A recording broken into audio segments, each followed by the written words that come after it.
조선시대 어느 고을에 스스로를 대단한 인물이라 여기는 선비가 살고 있었습니다. 그의 이름을 여기서 밝히지는 않겠습니다. 다만 그가 어떤 사람이었는지는 분명히 말할 수 있습니다. 그는 허풍선이었습니다. 선비는 늘 자신의 학문적 식견과 인맥, 재능을 과장해 말하곤 했습니다. 마을 사람들 앞에서 그는 큰 소리쳤습니다. 내가 조정의 암흑의 대감과 친분이 있다네. 지난번 과거 시험 때 시험관이 내 답안을 보고 감탄했다더군. 이번에도 급제할 수 있었지만 내가 일부러 양보한 것일 뿐이네. 사실 그는 과거 시험에 여러 번 도전했지만 번번이 낙방했습니다. 그러나 그는 그 이유를 절대 자신의 실력 부족으로 돌리지 않았습니다. 때를 못 만났기 때문이야. 권세 있는 자들이 나를 시기해서 떨어뜨린 거지. 내 답안이 너무 뛰어나서 오히려 의심받은 거라네. 이런 식으로 그는 항상 변명거리를 만들어냈습니다. 그리고 마을 사람들 중 그를 모르는 이들은 그의 말을 믿기도 했습니다. 선비라는 이름이 주는 권위 때문이었습니다. 선비는 말솜씨가 뛰어났습니다. 어려운 한자어를 섞어 말하고 경전의 구절을 인용하며 상대를 압도했습니다. 무식한 사람들 앞에서 그의 말은 더욱 그럴듯하게 들렸습니다. 논어에 이르기를 맹자에서 이미 말씀하셨듯이 공자께서는 이런 경우를 그럴듯한 말들이었습니다. 그러나 자세히 들어보면 앞뒤가 맞지 않았고 맥락도 어긋나 있었습니다. 하지만 그것을 알아차릴 만한 사람이 마을에 많지 않았습니다. 마을 사람들 중 일부는 그를 진짜 큰 인물로 믿었고 또 일부는 속으로 비웃으면서도 굳이 반박하지 않았습니다. 괜히 선비와 언쟁을 벌일 필요가 없었기 때문입니다. 선비는 그런 분위기를 즐기며 점점 더 허세를 키워갔습니다. 선비는 특히 술자리를 좋아했습니다. 술이 들어가면 그의 혀는 더욱 길어졌고 허풍은 하늘 높이 치솟았습니다. 내가 지난번 과거 시험 때 말이야. 술잔을 기울이며 그는 자신의 과거 응시 경험을 늘어놓았습니다. 답안지를 얼마나 훌륭하게 썼는지, 시험관들이 자신을 얼마나 높이 평가했는지를 장황하게 설명했습니다. 시험관 한 분이 내 답안을 보고 이렇게 말했다더군. 이 답안은 범상치 않다. 누가 쓴 것인가? 라고 말이야. 그런데 아쉽게도 그 양반이 다른 권세가의 눈치를 봐서 만약 공정하게만 평가했다면 나는 벌써 한리막사가 되었을 거야. 듣는 사람들은 어떤 이는 감탄하고 어떤 이는 고개를 끄덕였습니다. 그러나 술에 취하지 않은 사람들은 속으로 생각했습니다. 저 양반, 또 시작이구만. 과거에 몇 번이나 떨어졌는데 아직도 그 소리를 하나. 조금만 참자.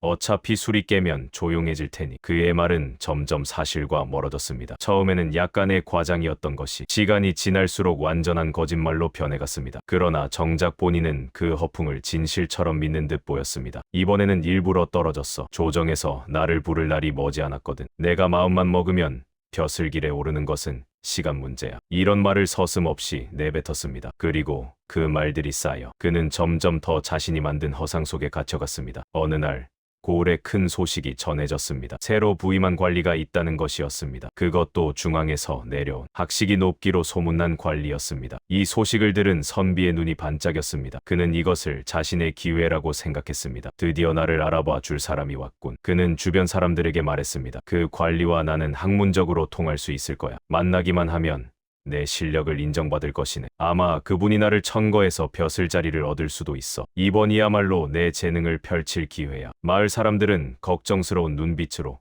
그를 바라보았습니다. 그들은 알고 있었습니다. 선비의 실력이 그가 떠벌리는 것만큼 대단하지 않다는 것을. 그러나 아무도 말리지 않았습니다. 말려봤자 소용없을 것을 알았기 때문입니다. 마침 관리가 지역의 선비들을 불러 모아 자리를 마련한다는 소식이 전해졌습니다. 고을의 인재들과 학문을 논하고 지역 사정을 듣기 위한 자리였습니다. 선비는 누구보다 당당하게 그 자리에 나섰습니다. 그는 가장 좋은 옷을 꺼내 입고 머리를 단정히 빗었습니다.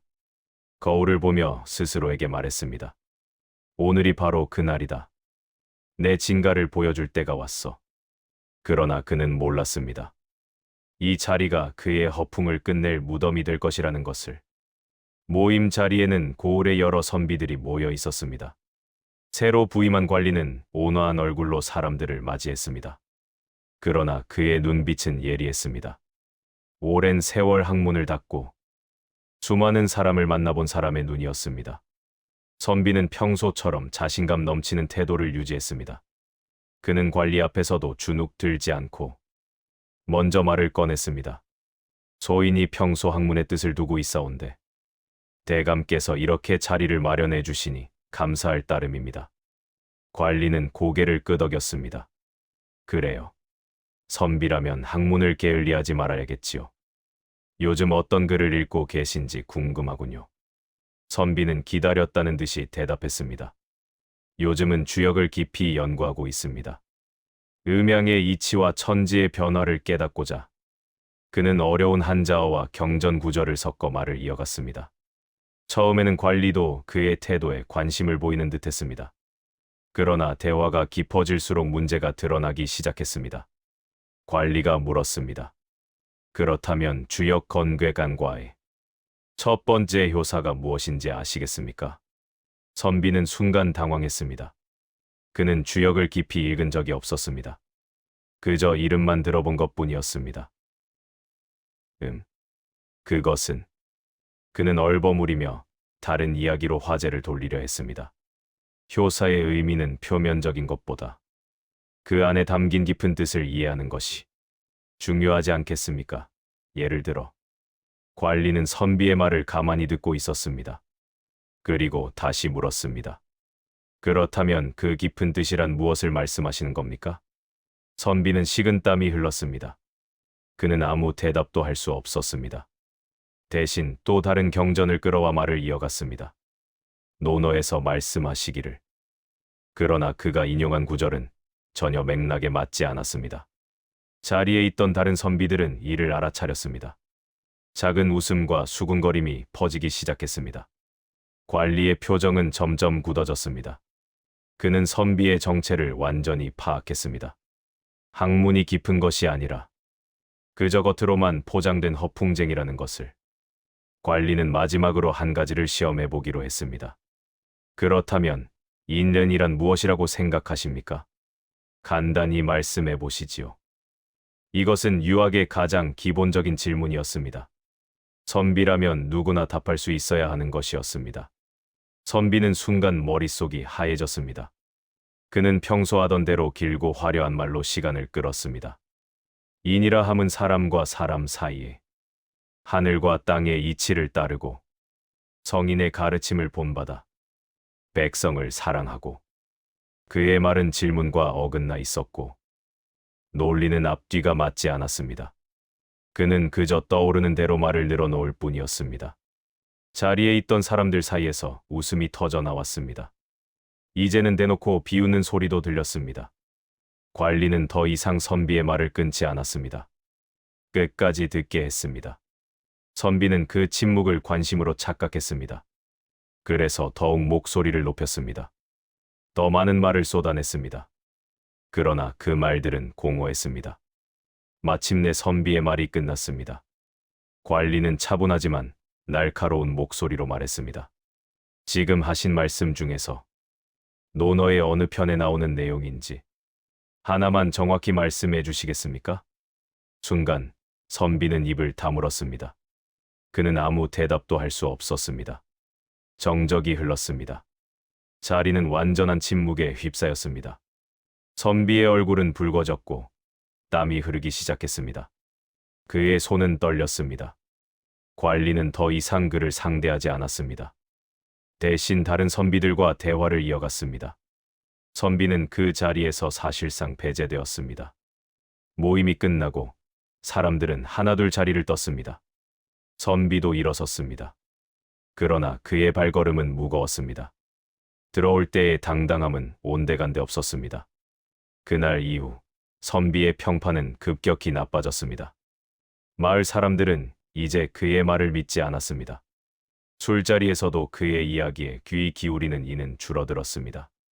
그 양반, 다 허풍이었구만. 학문이 깊다더니 알고 보니 아는 게 없더라. 말만 번지르르 하지 속은 텅 비었어.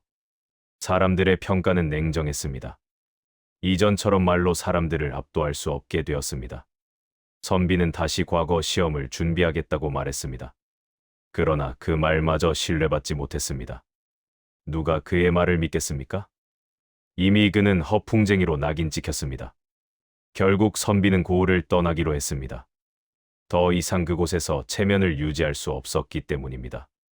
떠나는 날, 그를 전송하는 사람은 없었습니다. 그는 홀로 짐을 꾸려 길을 떠났습니다. 떠나는 길에서도 그는 자신의 실패를 인정하지 않았습니다. 때를 잘못 만났어. 사람들이 나를 알아보지 못했을 뿐이야. 저 관리도 나를 시기했던 거야. 그는 여전히 변명하고 있었습니다. 스스로를 속이고 있었습니다. 그러나 그를 아는 사람들은 알고 있었습니다. 그의 가장 큰 문제는 재능의 부족이 아니라 스스로를 속일 만큼 커진 허풍이었다는 것을. 이 이야기는 우리에게 말합니다. 말로 쌓은 허세는 말로 무너진다는 것을. 진짜 실력 없이 겉만 번지르한 것은 언젠가 들통난다는 것을. 그리고 가장 위험한 거짓말은 자신에게 하는 거짓말이라는 것을. 선비는 큰 처벌을 받지 않았습니다. 매를 맞지도 옥에 갇히지도 않았습니다. 그러나 그가 잃은 것은 그 어떤 벌보다 컸습니다. 그는 신뢰를 잃었습니다. 말에 대한 신뢰를 잃었고 사람으로서의 신뢰를 잃었습니다. 그리고 무엇보다 자기 자신에 대한 진실한 평가를 잃었습니다. 조선시대 사람들은 이 이야기를 통해 교훈을 얻었습니다. 허풍과 허세가 얼마나 위험한지, 그것이 어떻게 한 사람을 무너뜨리는지를 보았습니다. 그렇게 허풍만 센 선비의 최후는 조용하지만 분명한 결말로. 세월이 흘러도 이 이야기는 여전히 우리에게 묻습니다. 당신은 진짜 실력을 갖추고 있습니까? 당신의 말은 진실입니까? 아니면 허풍입니까? 당신은 스스로를 속이고 있지는 않습니까? 그 답은 각자의 가슴 속에 있을 것입니다. 진실한 자기 성찰만이 허풍의 늪에서 벗어나는 길입니다.